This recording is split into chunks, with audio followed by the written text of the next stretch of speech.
All right, welcome to another episode of Piecing It Together, the podcast where we take a look at a new movie and try to figure out what movies inspired it. But today on the show, we are back to our Missing Pieces side series, taking a look at some slightly older movies, not classics in the sense of 30, 40 years ago, but stuff from the last 20 years that we didn't get to cover on the show because, well, the show didn't exist yet. And today we are going back to 2004 to the Charlie Kaufman, Michel Gondry, Jim Carrey, Kate Winslet film, Eternal Sunshine of the Spotless Mind, which honestly, I think is one of the greatest movies ever made.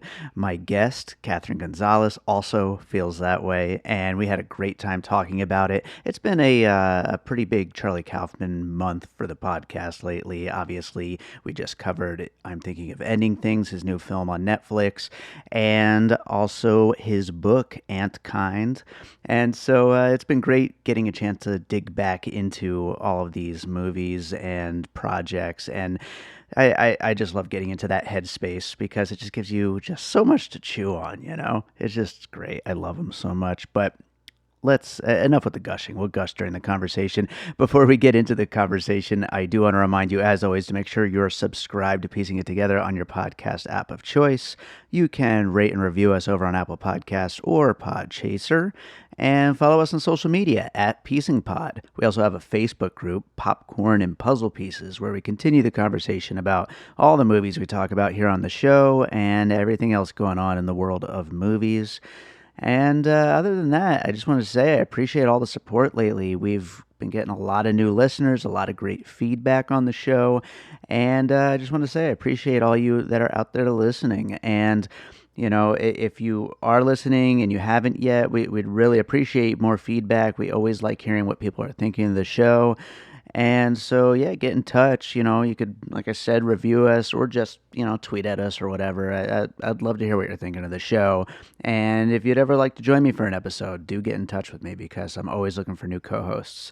There's just so many movies coming up for us to cover. And, of course, getting into these missing pieces and breaking it apart episodes to get back to some classics. So anyway, with all that said, let's jump into this conversation about Eternal Sunshine of the Spotless Mind.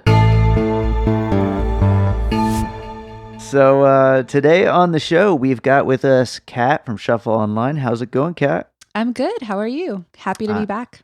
Yeah, I'm glad to finally get you back on the show. It's been a little while, but this is going to be an interesting conversation. As we were just saying before we really started rolling here, this is a movie that we could dig into so deeply and we could probably just hit record, talk for an hour, hit stop, and then record a whole second hour and not even cover the same thing twice. That's what this movie feels like to me. Mm-hmm.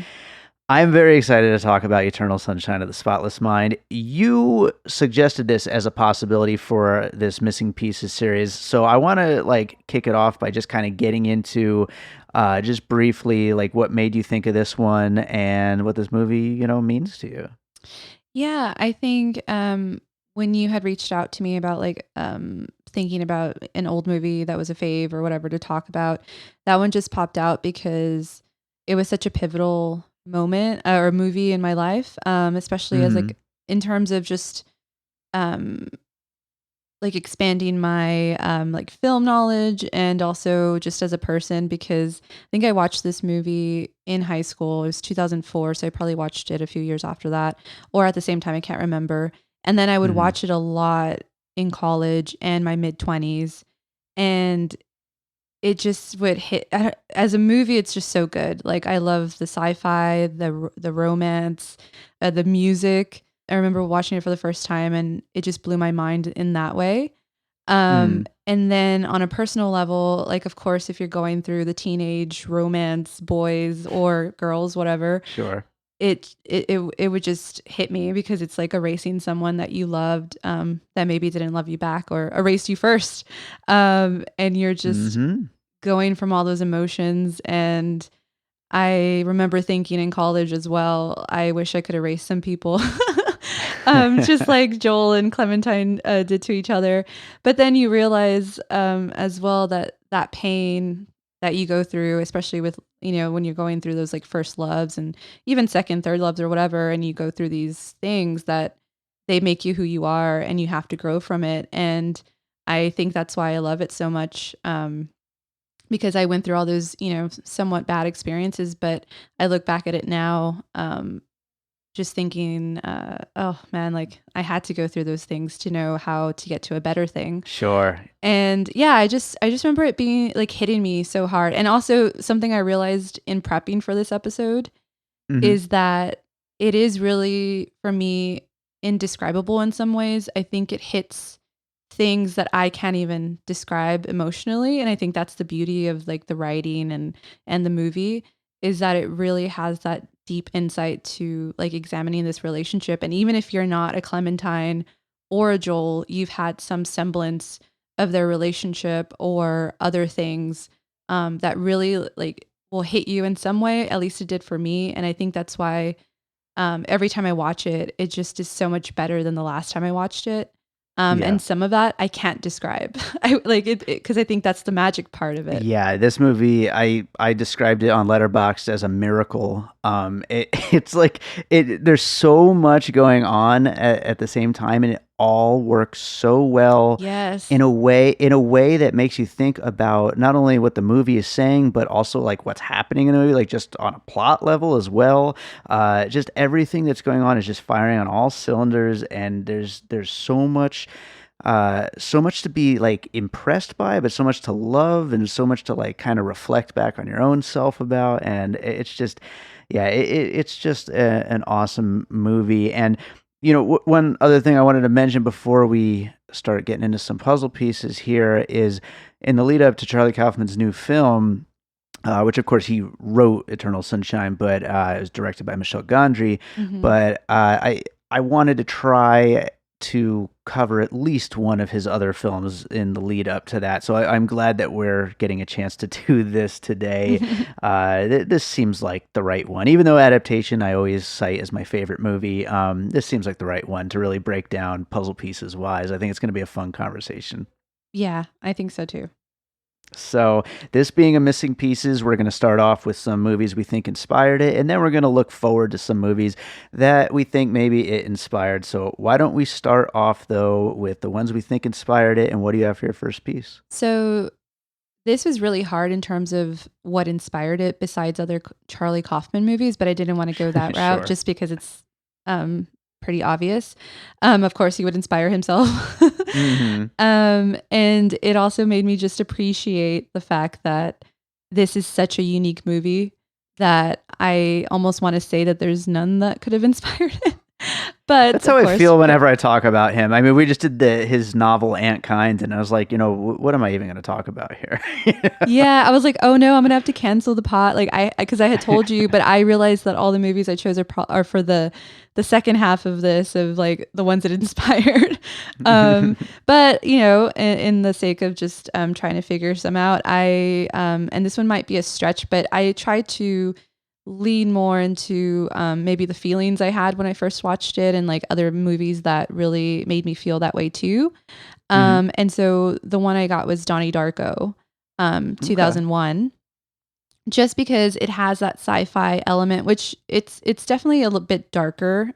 It's not like a romance drama, but it does have the sci-fi element, the time travel, kind of a few like timelines, and then there is a romance story in there, and there's like a lot of like the Jake Gyllenhaal's character just figuring out life and all this kind of stuff. And I think it just reminded me of like the quotes from Eternal Sunshine, and then of course like the music, Tears for Fears, and like Sunshine has this like real that one song, so not maybe exactly, but it did have a lot going on for it, or a lot of different elements, just like Eternal Sunshine of the Spotless Mind does. So, and it was one of the ones I used to watch alongside this movie. So I think maybe that's why it also kind of, I just had to include it.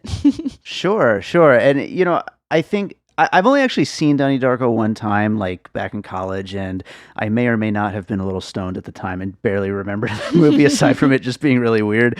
But with that said, I think it's a great setup for just a quick little tangent about the fact that is like, it's pretty like dark, weird, movie.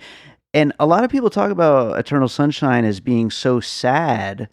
And while, yeah, I definitely cried during it, I also think it's also one of the most hopeful movies, depending on how you read it and like what it's trying to say about Hmm. relationships. And I, Yeah. I think that's just such an interesting relationship between those two emotions, you know? Yeah. I mean, even discussing it with a few people leading up to this podcast, one being my husband, and he saw it in a different way than I did. And then I realized, like, oh, maybe I do see it. Like, I wonder how I'm going to see it, how I'm going to interpret it again.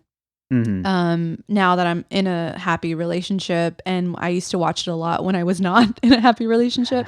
Sure. But I still found it, like you said, it is beautiful. Like at the very end, when it's the last memory and it's like the first time they had met, and then Clementine says, this is it, Joel, what are we gonna do? And he says, enjoy it. And I like, it just makes Hmm. like, even now I got goosebumps and I want to like cry a little, because it's just and I, the way it's structured of, we see all the bad first and you're like, oh, of course they weren't meant to be, and then like it leads up as it's going erasing all to the good memories, and you realize, like, even he realizes it while it's happening. It's like, oh, I don't want to get rid of these memories, it hurts so much, but I rather keep them.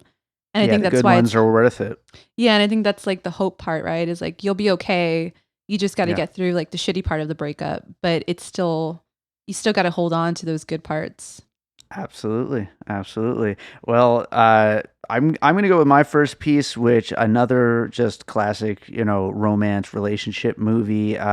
It's 1977's Annie Hall, Woody Allen, and this is another movie that takes like that kind of genre, but kind of did something original at the time with it, like something that maybe hadn't been seen exactly in that exact way of jumping around at different points throughout the story, and then also, of course, like a lot of like fourth wall breaking, which we're not exactly fourth wall breaking here, but we are doing all kinds of other weird crap along the way that Yeah. that is messing up a regular narrative that you would expect from this kind of a movie, and the way that kind of accents the emotional moments of this in kind of unexpected ways, but also just kind of perfect ways. I just think it just kind of shows somebody working at trying to tell a story in something that is definitely new, but also just feels so like real and like real life, basically. Yeah, and still making it feel cinematic, so you still feel a little Hmm. magic. Absolutely, absolutely. So, what do you have for your next piece? So I have Before Sunrise. Hmm. So Richard Linklater's Before Sunrise, which Ethan Hawke and Julie Delpy, when they happen to meet in Vienna and have those long conversations, going into kind of like the day in the life, right? Like the just a day with someone and having a strong connection and not knowing like where it's going, but you're just enjoying it. And I feel like it kind of set up the like, I don't know if there had been a lot more of these. I don't know. It's like a lot of the rom-com drama, that sort of thing. And I think this one really kind of paved the way in terms of like having these more complicated relationships that, like you said, it is hopeful, but it's not necessarily coming in the happy-go-lucky package of like, this is how you're going to find love. Right. um, and I loved it. So I think it definitely probably was, it feels like it's could be in the same vein as Eternal Sunshine. It doesn't have the sci-fi element. I think it's Hmm. more on a real world kind of thing, which also makes it more magical that this could actually happen to you. So, but the in terms of just looking at like two people talking and connecting, and we get to see that with Joel and Clementine in their moments. Unfortunately, theirs is not as I guess easy breezy in some ways, but it's Sure. still a cool look into two people and what that means in some Yeah, ways. absolutely. I actually also had the Before films as something I was thinking about for this conversation. And interestingly, the second one came out the same year, 2004, as this. Yeah. But yeah, I think that even though they're both like so different genre wise, because of the crazy stuff that we're dealing with Eternal Sunshine and the script, they both approach relationships from an incredibly like real point of view of like just Hmm. this is the way people are in their relationships instead of a Hollywood kind of a version of what relationships are like. And that's funny to say with a movie with Eternal Sunshine with like its big score and like its big Yeah. sci-fi elements and stuff, but it really does feel like real dialogue between a couple at different moments in their life, and it just speaks to that screenplay. Oh yeah, the writing is so good. It definitely like I was thinking, man, it holds up. 16 years from the first time I've seen it, which made me feel really old because I was like, oh, that means I was like 16 when I saw it um for the first time. And yeah, it's so universal still. I think that's Yeah, why it hits so, even though it's like a weird kind of like quirky film, I think just the messaging of it because of the writing and those real moments is why it's like really held its own for so long. Just like the sure. Before trilogy. Absolutely. Well, I will go with my next piece, and I'm going to go with the director who loves to play with time. His name is Christopher Nolan, and his 2000 breakthrough Memento, which unfolds backwards and is a movie that I only actually ever saw once, way back when it first came out. But that whole structure, though, this movie, again, that's the kind of thing Nolan loves, is playing with multiple timelines and all that kind of stuff. And this movie does kind of unfold in, like, I believe 3, although I guess it depends how deep you want to kind of dig into Eternal Sunshine.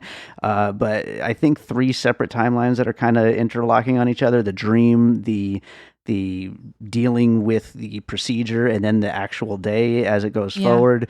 So yeah, just that whole thing of playing with the timelines, and then the dream one, or actually the procedure one, is the one that's like kind of moving backwards through all the memories, and so that made me think of Memento.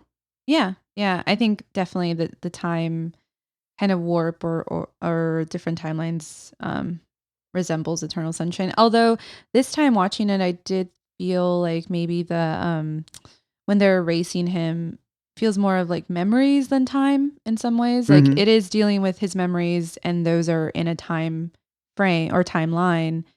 But yeah, I don't know. I guess maybe that's why I don't think about like it's not as complicated as it seemed because it's more about his memories, and then it's just like the beginning part is like kind of and the middle and like the structure of it is a little backwards in some ways, but I don't know. Interestingly, I was while we were waiting to start this conversation, I was reading some random facts, and I feel like this is a good time to throw one in. But I was reading that in his original screenplay, an idea that ended up getting thrown out as they were shooting was that Clementine, as the memories are going further and further back, was going to kind of become a little bit more robotic in her performance.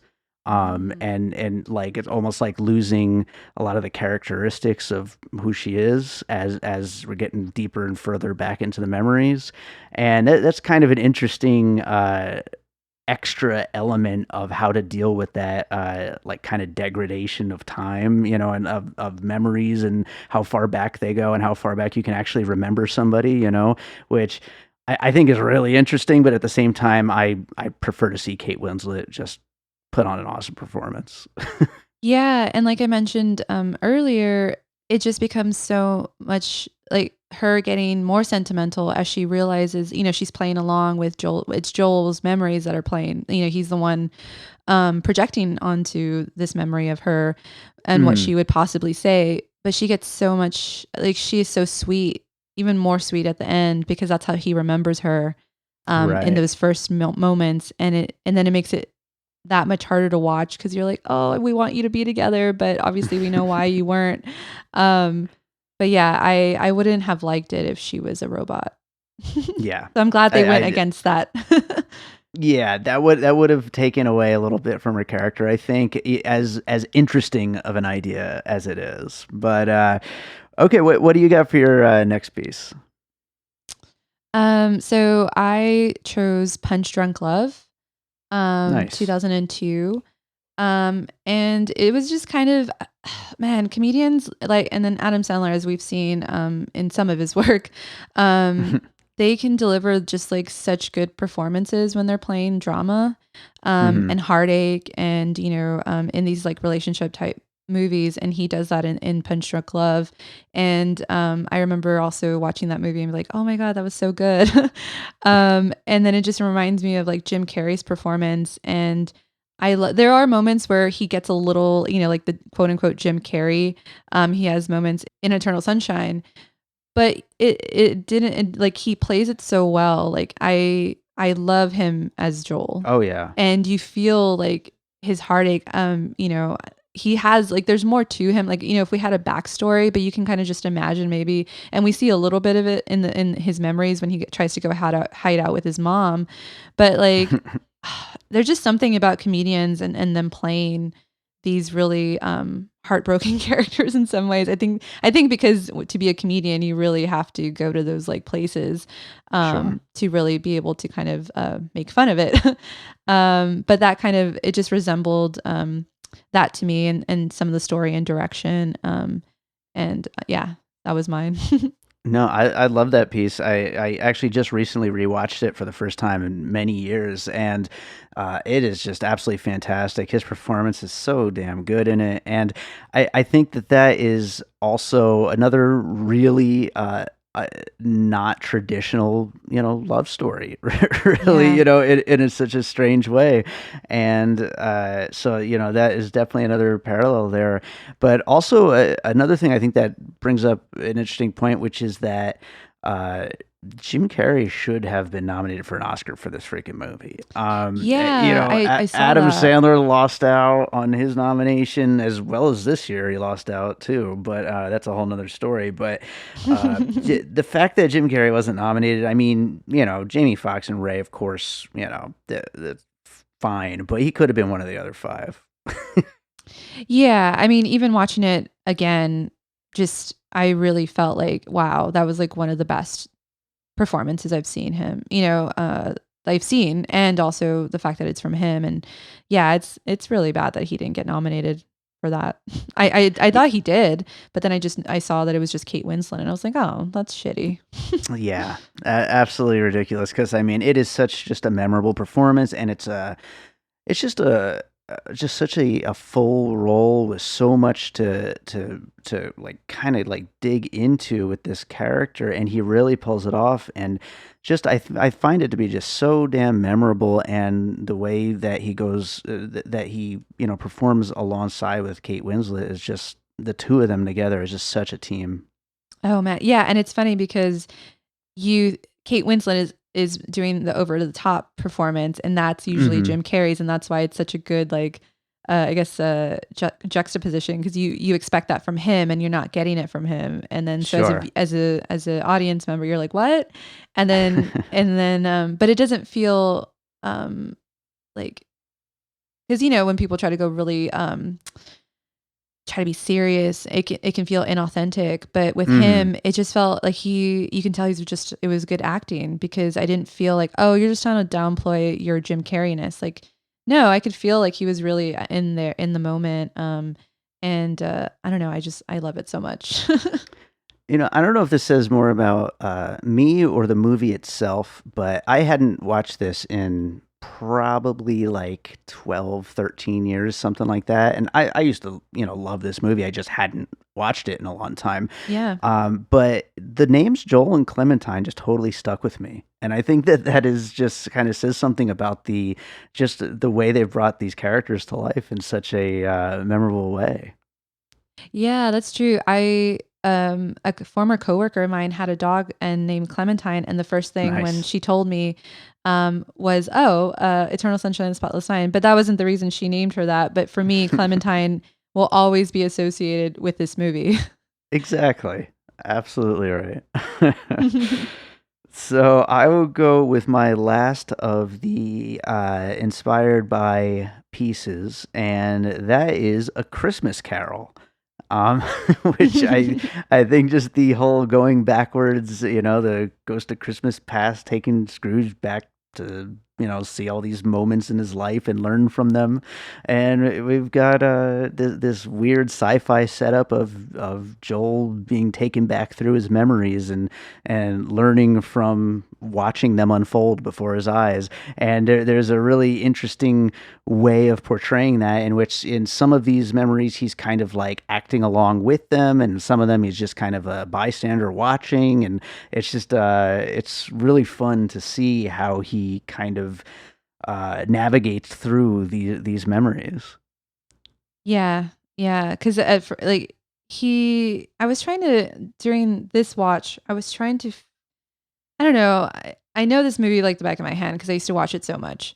But Mhm. then I was really trying to be, I mean, sort of objective as much as you can be this time around to see if I saw anything else. But it was striking, like he's such a complex character, even though you think you have him figured out, because I think there's so much more to him that we don't see in the movie. And because he's just so you see, like he's kind of depressed, or I guess you see it that way, or he's just not a person like Clementine who's just so outgoing and wears his emotion on his sleeves. Which honestly, like I'm more like Joel. I don't say much. Like I really have to push myself to say things, even though I feel them. And sometimes people used to tell me like, "Oh, you're not telling me things." I'm like, what? I've told you like a lot. And it was like, but for like an introverted person, what like little things you say can mean like you're saying the whole world, right? And I think that's Sure. how Joel was. And I think that's why in some ways I was like, oh, you just seem like you're so down and sad and depressed. I was like, oh no, like I'm Joel. Like it's just not misunderstood, but you're just completely different in the way you approach, I guess, like relationships, and also just the way you express yourself, for whatever reason. I don't know what the backstory is for him. But then when he would write it, he would draw it out. And you see like he's not just a robot. He does have emotions. He just can't express it. And Clementine kind of really pushes him in all the bad ways in some ways, and also in the Sure. really good ways, and pulls out his personality where we see in some bits. But yeah, I think that's what's so good about it. Absolutely. So, do you have any other pieces you wanted to mention here? Um, I I was really trying to think to like some other like I said, like the feelings of it, because I feel like this story is just so unique that like I Mhm. have a lot on the back end. But I remember just watching like I was trying to think of my first. I used to watch a lot of romance dramas with my mom. Sure. And those were more Hollywood type thing. But I remember just watching Love Story a lot from Mhm. 1970.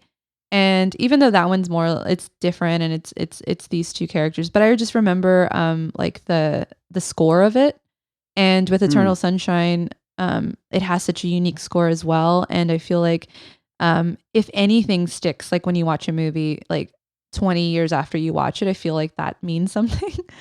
And so for Love Story, I'll never forget that score because it was just so like heartbreaking. And it just like anytime I hear it, I'll think of my mom, and I think of the two folks, and or the two characters. And that one ends bad, but I don't want to spoil it if people haven't watched it. But yeah, I don't know.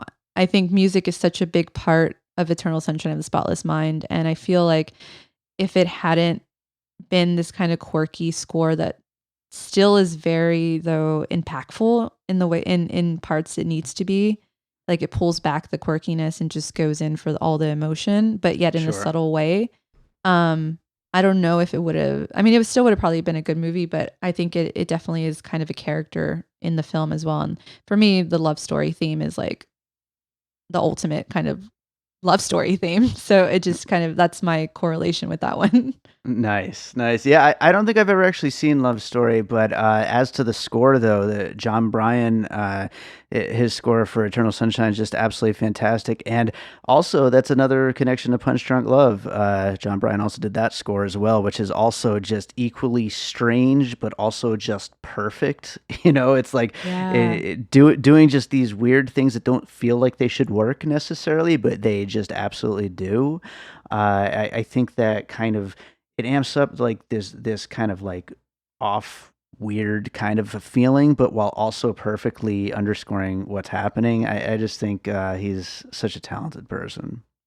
Yeah, and I haven't really heard anything like that. I mean, maybe I have, but in the context of like this romance drama where it is more, I think it used to lean more like the love story type thing, like score.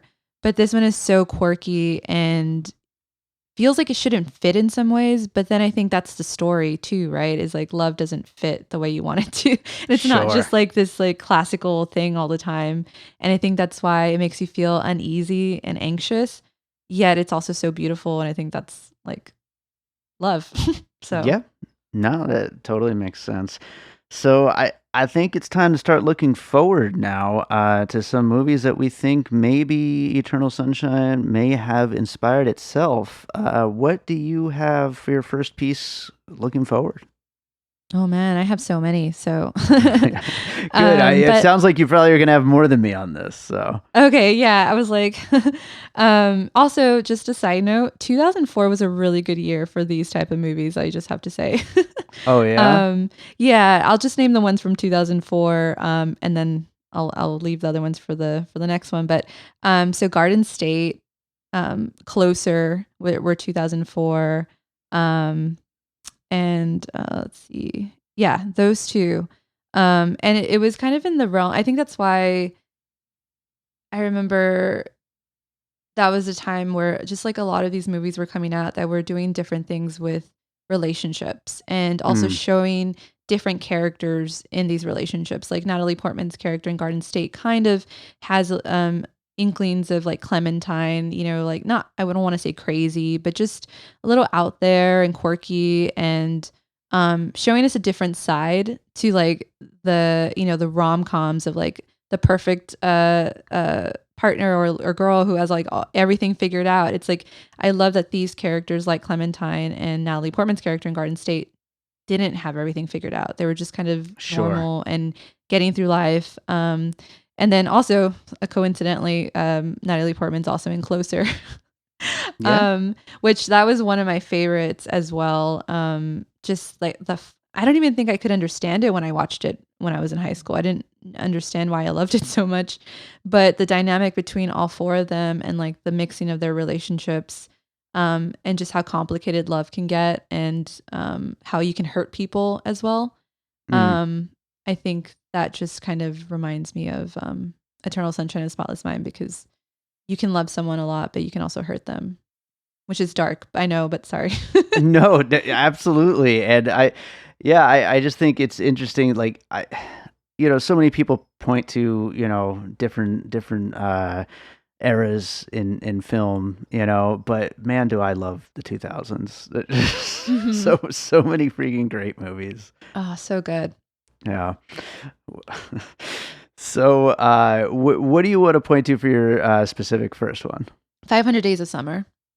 Okay. I think that there is some sort of a timeline going on with that because we go back in the days of um, what's his?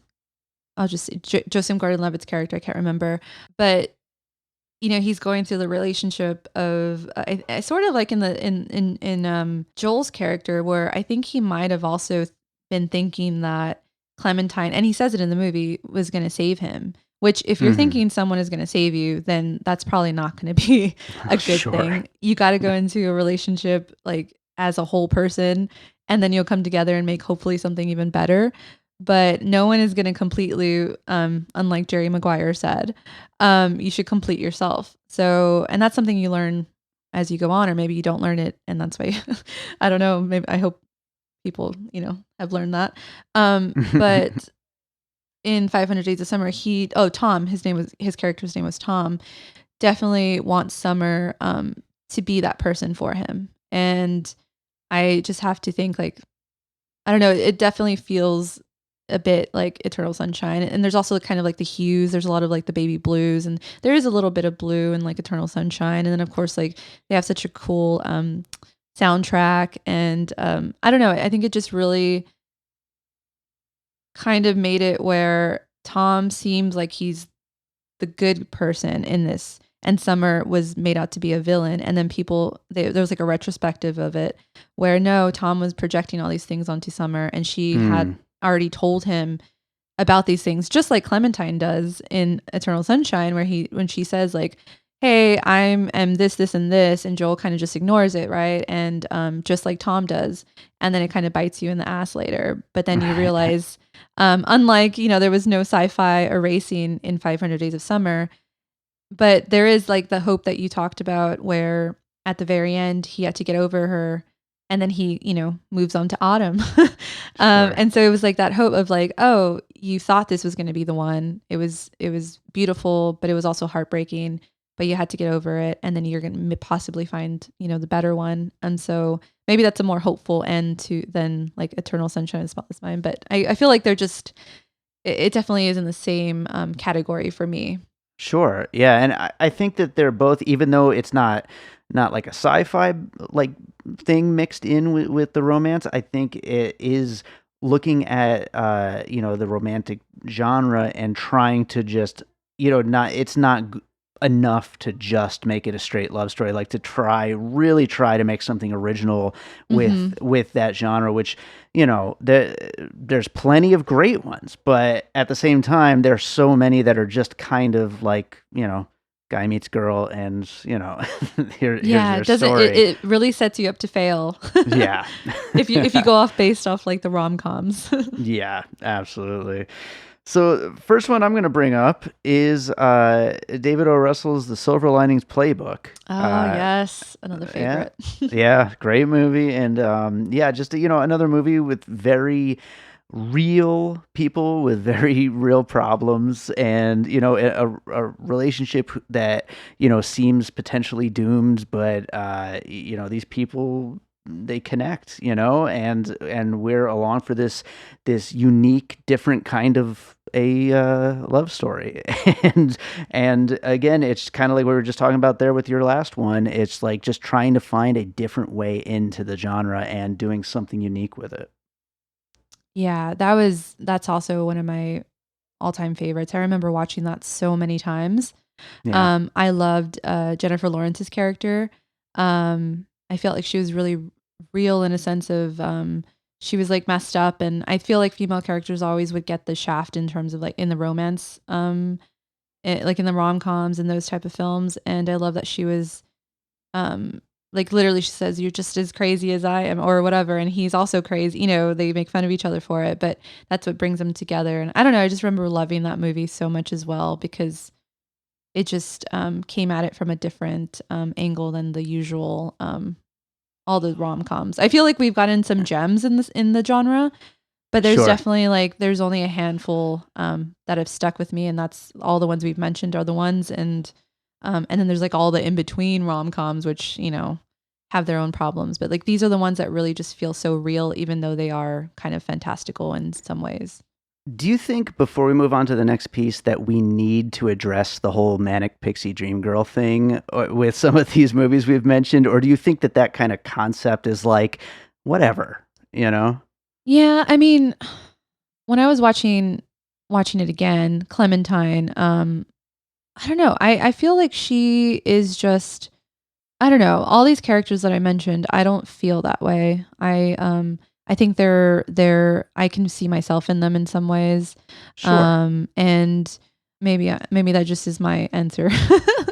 It's like I don't know. Maybe that's just Yeah, I've always felt it was a kind of unfair description, because I mean, as long as it's a well drawn out character, it makes for an interesting story. And I mean, why can't a character have elements like that? Yeah, and also if they're supposed to save the male character from himself, the ones we mentioned don't.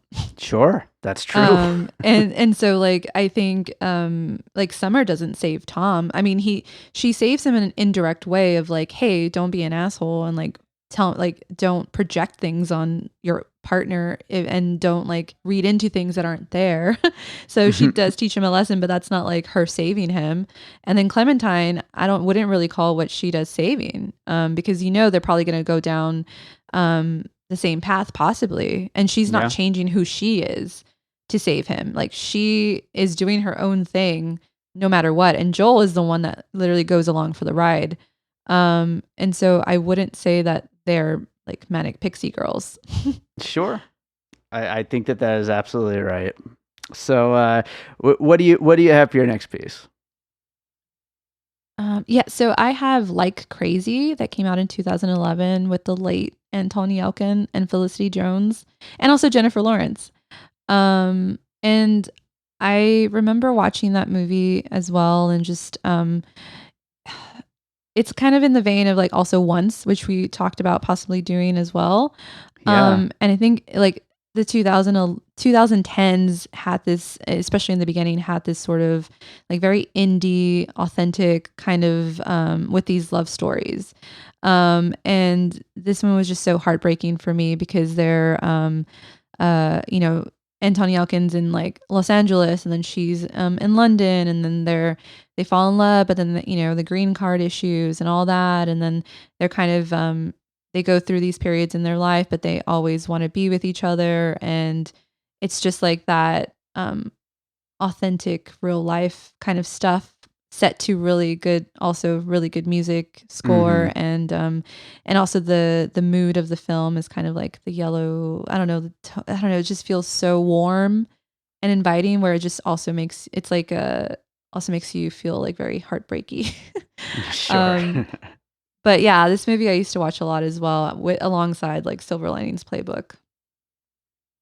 Absolutely.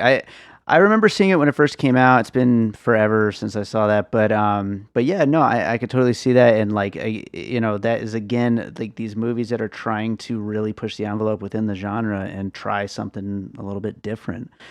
So yeah, I like that a lot as a piece. I'm gonna go with so I didn't want to obviously, you know, start pointing out Charlie Kaufman films, but I did want to point to a Michel Gondry film. That is, Yes. I believe it was his next film, The Science of Sleep, which Yes. also kind of just deals with dreams and the way that they kind of, you know, mesh into our own real lives and all that stuff. And it's definitely got a little bit of a different feeling to it, but it's also very inventive. And as far as the way Michel Gondry is known for doing his effects, which are all very like in camera, not a lot of CGI or anything like that, it definitely, he was like kind of continuing along that path. I believe that he started with Eternal Sunshine to continue to come up with like all kinds of crazy practical effects like that, and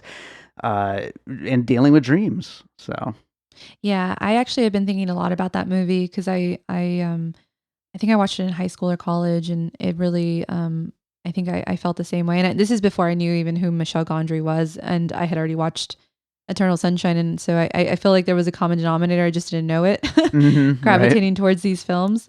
And I've actually been really wanting to rewatch The Science of Sleep, Me too. because I remember how it definitely had an impact on me because I really liked the quirkiness of it, but I liked the dream aspect of well, which is always so fascinating when done in this type of way. It was even, you know, it makes it I don't know, it just makes it super cool. So I definitely want to revisit it. And yeah, there's just a common denominator when I realized like, oh, Michel Gondry's in like a lot of movies I love, and Charlie Kaufman too. Yeah, I just his stuff is, I just love like creative like things like Yeah. that. It's just so awesome that somebody's coming up with just such interesting new ideas like that. It's just great. But what do you got for your next one? So I have well, this is a TV show. I don't know if Okay, that counts. sure. But I was talking to you about it, Normal People, that just actually recently came out on Hulu. And that one, if you're talking about the same feelings I had with like Eternal Sunshine of the Spotless Mind and like all these other ones that I just mentioned, that one was 6 hours or whatever, because they're 30-minute episodes. So however long that is, of just emotional roller coaster of love story and like going through these two people's lives. Set in Ireland though too, so it's different, like a lingo that I'm, you know, not used to watching.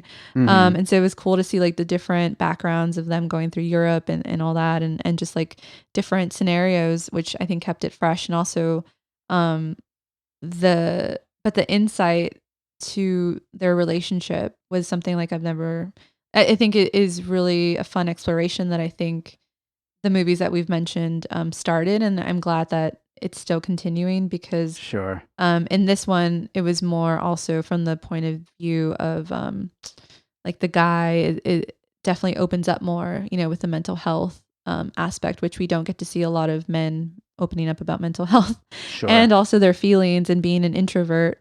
Well, that's the common denominator, introvert, and all these Joel. But yeah, it was just so beautiful and it was real and like the title says, normal people.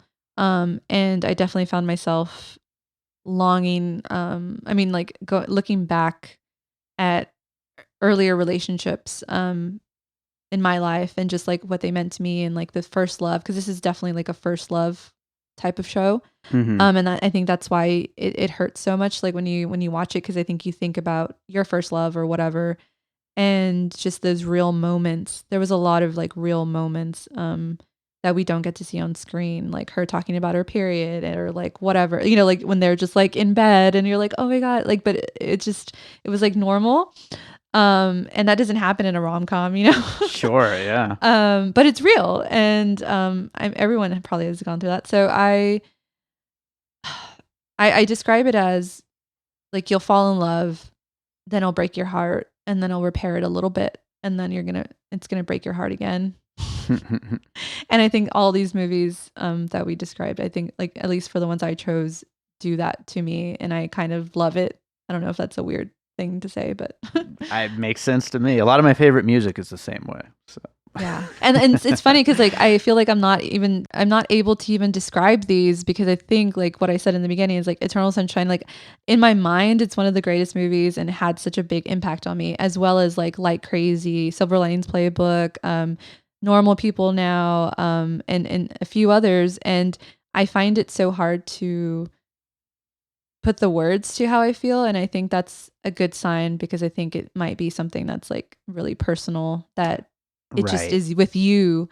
And so I might sound like people are gonna be like, I don't even know what you're saying because you're not describing it really well. It's like, well, I think that's what movies do. They're so personal, and I'm sorry I can't give it justice, but like I think that's why they've had such a big impact on me, and I hope one day I can maybe have the words to explain it a little bit better.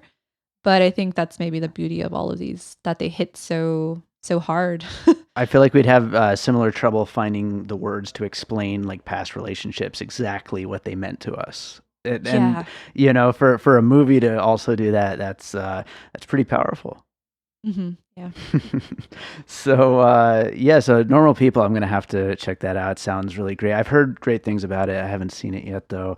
But I will go with my next one. And so I think, Eternal Sunshine, I'm not sure if anyone had done a movie up until that point where there is some new technology that lets you erase memories from your mind. I'm assuming not, but it seems like a fresh, new, brand new sci-fi idea, and those are kind of hard to come by. And a lot of the Mhm. times you can kind of say, "Oh, that something very similar was done in this, old sci-fi movie or something." So I thought of the 2015 Yorgos Lanthimos film, The Lobster. And the very strange concept that you're given 45 days to find a new romantic partner or else you're turned into an animal, which is just absolutely insane. And it's a very different movie tonally, although there's some very absurd humor within both films for sure. There's definitely some dark comedy in there. But mainly I'm just thinking of just the idea of actually managing to come up with a brand new seeming sci-fi idea to base a movie around. Yeah, I haven't seen that one yet, but I've heard about the concept, and so I'm curious. I need to watch it. I'll try to watch it after It's after this, if crazy. it's kind of in the same vein of like being super original. Hmm.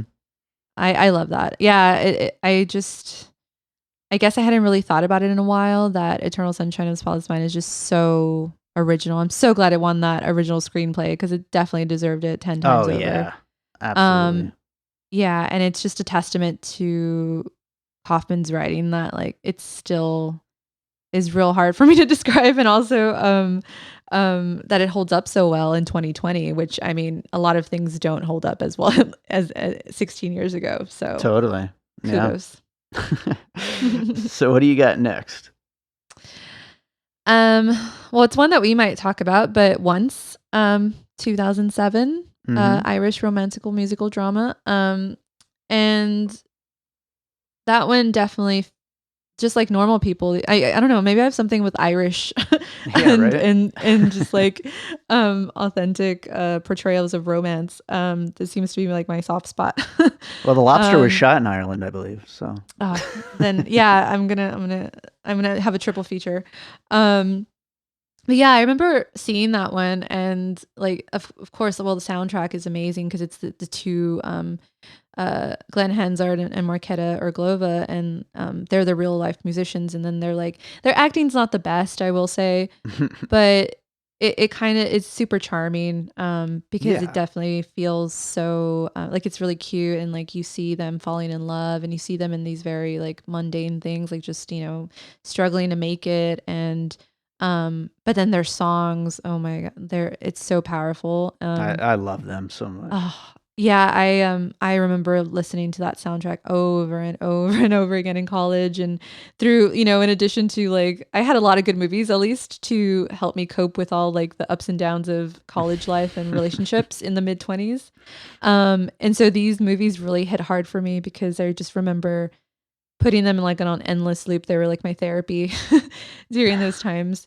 And then I listened to it recently, and I was like, oh my god, it just takes you back. And I think movies that you see in a certain time frame that really like have an impact on you, not only because they're a good movie, but because you went through something during that time as well that is so like embedded with that memory of watching it. Is so crazy to me. And I think it's still when I hear that soundtrack as well as like watch these movies, it takes me back to the exact same space. But now luckily looking back at it from a good perspective, because I'm in a happy relationship, but yeah, I don't know, so interesting. Yeah, but such a good movie. Yeah, and I love that movie. I love that music, and absolutely, it's just so evocative of like a certain time, and you really just kind of connect with that. And I think that to the real kind of message within Eternal Sunshine is those memories, and how important they are. So I think that also makes it a really, really good pick, really good thing to bring up something that has so much to do with music and so much to do with bringing you back to that time. Yeah. So I think that's great. So I don't have any more regular pieces, but I did want to, in place of a piece, I wanted to just kind of almost a cheat a little bit here, but I went to our website, piecingpod.com, and it did a little search for any time we mentioned Eternal Sunshine of the Spotless Mind on a previous Piecing It Together episode. And so I've got a list of all of the movies that we talked about Eternal Sunshine on, and so I'm not going to go deep into why we brought it up on each one, so I'll just say to the listeners, if you want to find out why either me or one of my guests thought Eternal Sunshine could have been an inspiration for one of these movies, go listen to those episodes. So the movies are, and it's actually quite a few, it's 8 of them. Sorry to Bother You, Serenity, Captain Marvel, The Farewell, Bloodshot, Scott Pilgrim vs. the World, Palm Springs, and Charlie Kaufman's novel Ant Kind. So, those, all of them are things that we talked about, Eternal Sunshine of the Spotless Mind, and then of course combined with the stuff we're talking about right now, I think the movie definitely has been pretty influential in a way. Yeah, I definitely think doing this episode just made me realize how it hasn't been beat. Although there's been some really good movies after it in this genre, it's still the number one in my book of just like subverting kind of those expectations of what a like a romance drama could be, and also a sci-fi movie, and just like mixing so many things while being so insightful about relationships, and also having like these side stories that are also just as impactful of like being shitty to and like all sorts of like different relationship dramas within this movie too, which when I saw it again blew my mind even more and made me love it even more. Because I was like, it was A lot doing of very so timely much. stuff with everything with like Me Too right now, and like the whole thing with the doctor and Kirsten Dunst character. I Yes. mean, there's so many different levels at play, so many different things happening. Everything with Mark Ruffalo was great. Oh, yes. And then I love Elijah Wood playing against his type of like Oh being the yeah, nice guy, and he's like plays an asshole so well. so Oh, well. oh, so good. Oh, I love that movie so much. So, any others that you want to kind of just throw in there to wrap it up? Yeah, there was also one called Cashback in 2007. It was just like I don't know if people know him, but he was like the Quidditch guy in Harry Potter. He's in it, Sean Biggerstaff, and I had a big crush on him. But he's basically a would-be artist, and he works at a grocery store, and then he's going through a breakup, and then he has this ability to stop time and explore the world while everyone just like remains frozen in place. So he basically gets like an extra 8 hours to do anything he wants. And then he starts like having a romance with his coworker, and like there's just like a lot of like nuances to it. I don't know. I remember loving it so much as well. It's kind of like in the it was before Like Crazy, but sort of like that same indie type field of like romance drama that is still very like insightful and just like makes you, if you can relate to some of the stuff, it just hits you a little harder. And I haven't seen it in a while, so but I just remember watching it a lot over and over again. It kind of is those hard-hitting romance dramas like Eternal Sunshine, but of course Eternal Sunshine's always going to be the number one. That's number one. I'm with you. And I actually never even heard of Cashback. That sounds interesting. Yeah, although I'm not sure how much it I know I haven't watched it in a long time, and I don't know if it's going to hold up in 2020, because one thing he would do is like he would stop like the ladies in like when he stopped time, and like would like cuz he was an artist, so he would like take off their clothes in a way and then paint them. So I don't think that holds up. Yeah. But the other part of like, I don't condone that now that I look back at it, but it was like he was trying to see the beauty in them and like stuff like that. So I don't know. It was the 2000s. Yeah. So sorry guys, like I'm not trying to be like against Me Too, but or like, that part of thing, but it was in a different sense. Yeah. But I know people might like see the trailer and be like, what? You're right. Yeah, no, that is definitely a difficult plot point to kind of gloss over a little bit, but yes. But it sounds like a really interesting movie though, for sure. Yeah. So I will go ahead and list out everything that we just talked about for the finished puzzle, and that includes Donnie Darko, Annie Hall, the Before trilogy, Memento, Punch Drunk Love, A Christmas Carol, Love Story, 500 Days of Summer, The Silver Linings Playbook, Like Crazy, The Science of Sleep, Normal People, The Lobster, Once, and Cashback. So we've been talking about this whole time about just how this really takes the romantic drama and just really does something interesting and unique with it by blending it with sci-fi and just a really incredible screenplay, really, when it comes down to it. Do you have any other closing thoughts that you wanted to mention that we maybe didn't get to? No, I don't think so. I think I just it did make me question it in the fact that, or in the sense of that question, would you erase someone? Sure. And I kind of look back and be like, would I have erased someone, and would it have made me a completely different person not having that experience? And also the notion that even if you erase someone, will you end up going back to them, and is that a good thing? Because my husband made the point where he was like, if you broke up, like he wouldn't go back to his girlfriend. He never did like the text back or whatever. He's like, no, it was over for a reason. Had 3 weeks of like heartache, and then, moved on. Mm-hmm.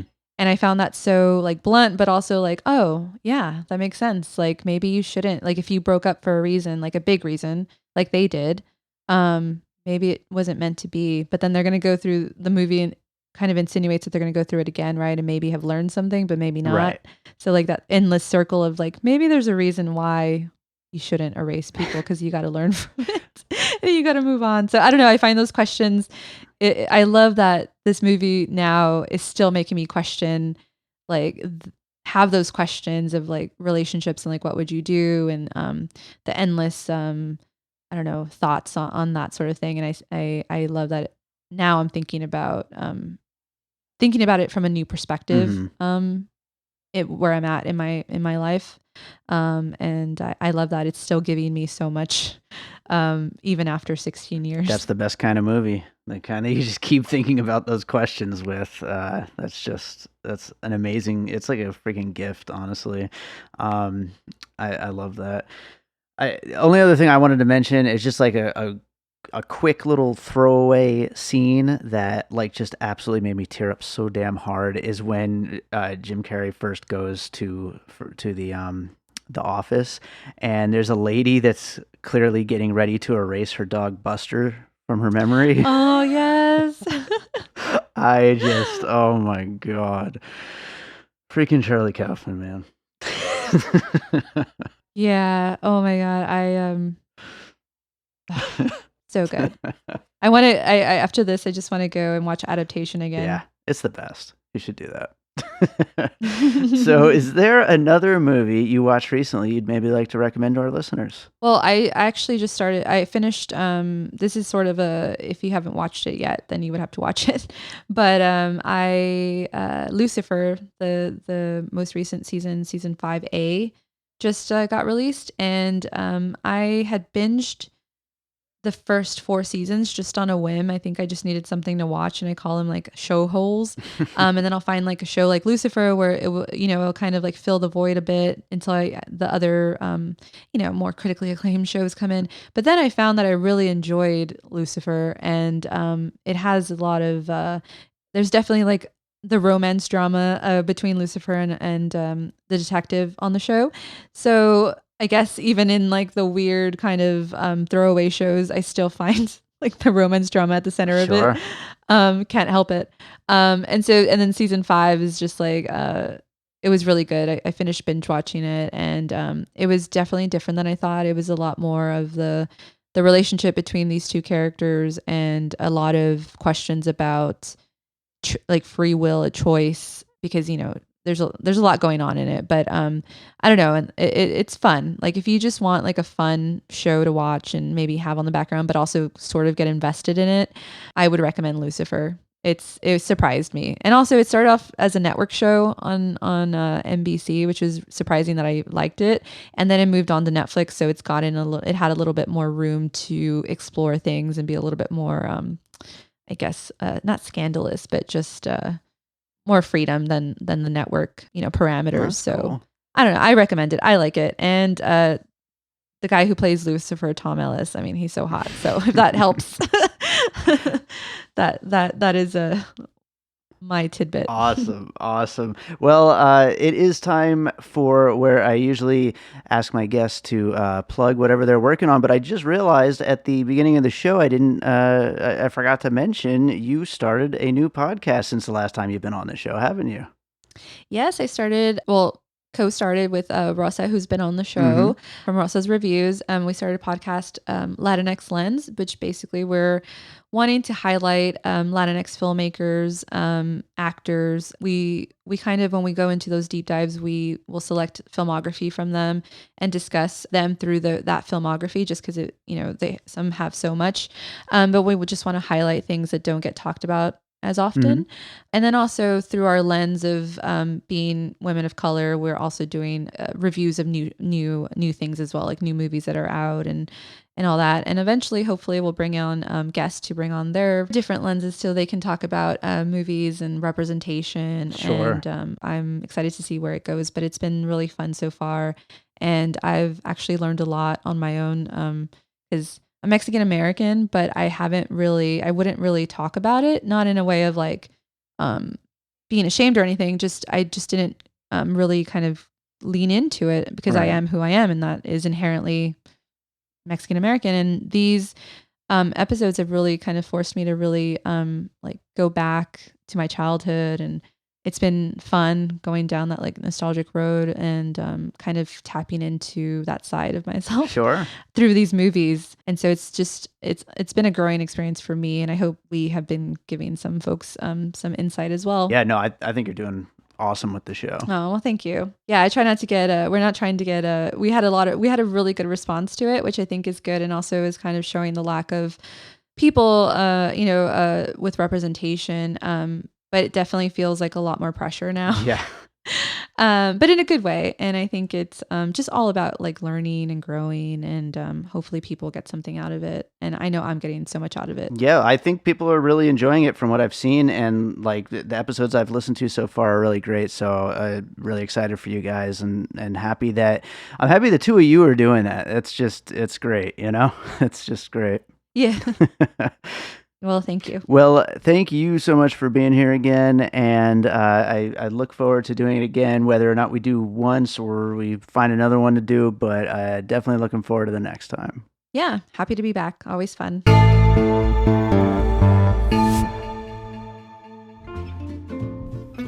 Do you love movies? I certainly do. Hi, Chris Roberts here, inviting you to listen to I Saw It on Linden Street, our weekly podcast dedicated to the joy of finding an appreciation in cult films, exploitation oddities, beloved classics, and all points in between. Join us for an informative deep dive into a film that we feel needs to be recognized, with background thrown in on actors, directors, and hey, if I'm doing my job right, you'll get a funny story out of me. So, join us here at I Saw It on Linden Street and listen today. Remember, folks, life's too short not to live in the past. Take it easy.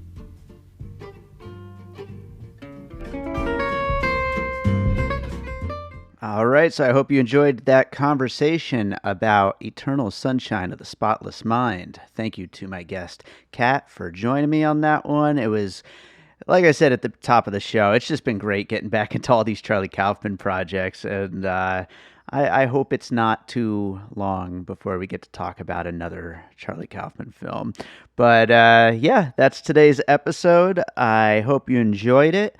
And as always, I ask that you please make sure you are subscribed to Piecing It Together wherever it is you listen to podcasts. You can rate and review us over on Apple Podcasts or Podchaser. Let us know what you're thinking of the show. And follow us on social media at Piecing Pod. Check out our website too, piecingpod.com. I'm still planning on doing some more contests over there. So get signed up for the mailing list. I'm going to do some contests. I just got to figure out the right way to do them, because it sucks like doing a contest and then it's like you get 3 entries or something like that. I want to do one where we get a bunch of entries, get a nice little competition going, So once we figure out how to do that, I got stuff to give away. I want to make this interactive. I want you guys to have some fun with it. So a couple little announcements, actually 3 here to finish the show off. This will be a little longer of an ending spiel than usual.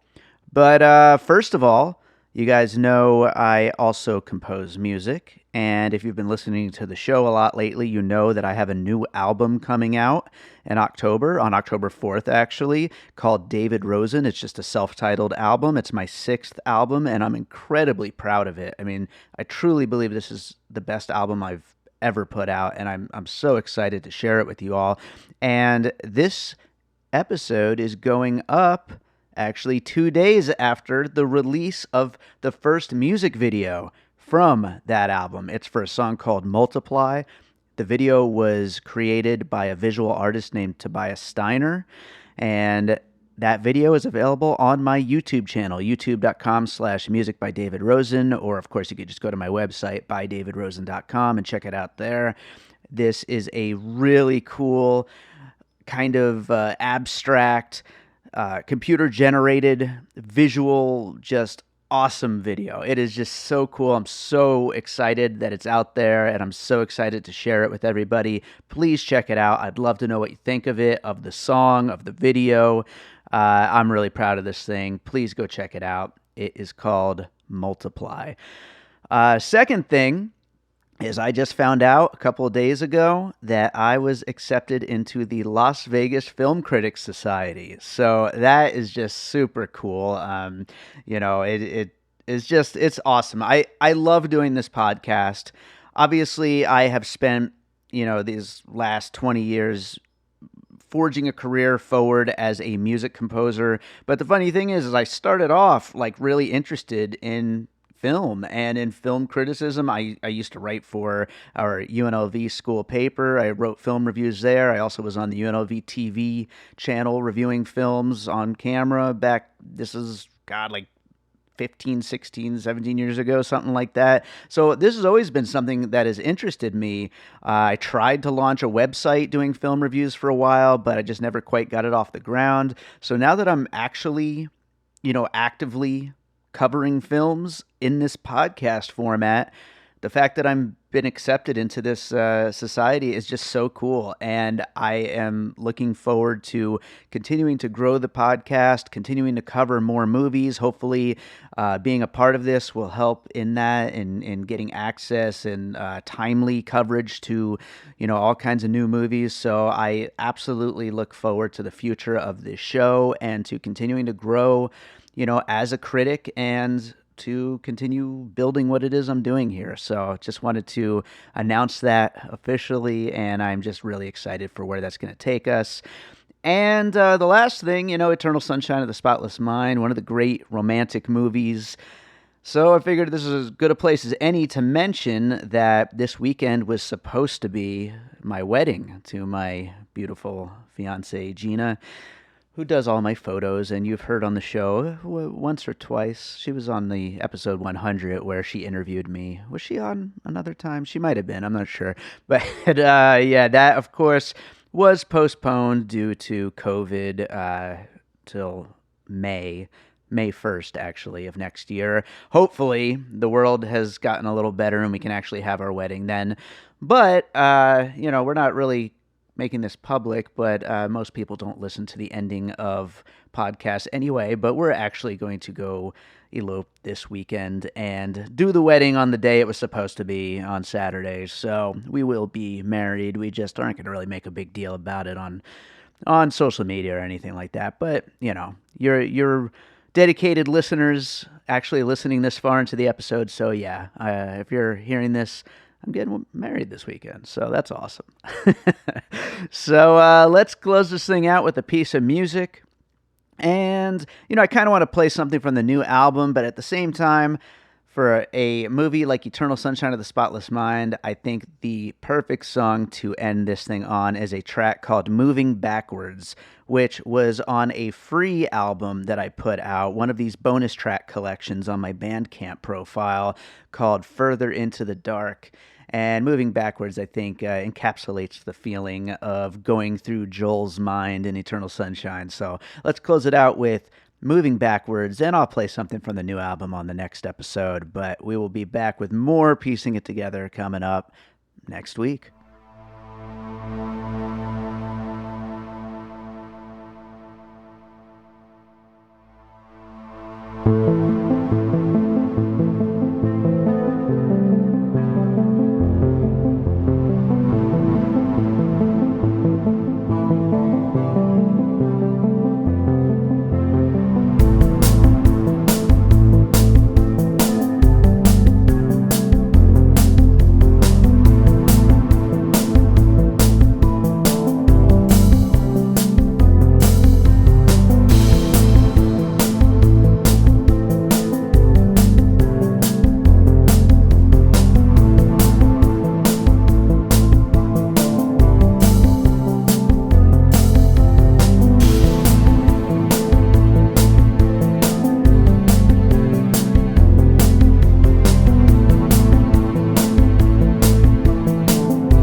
an All Points West production, produced by David Rosen in Las Vegas.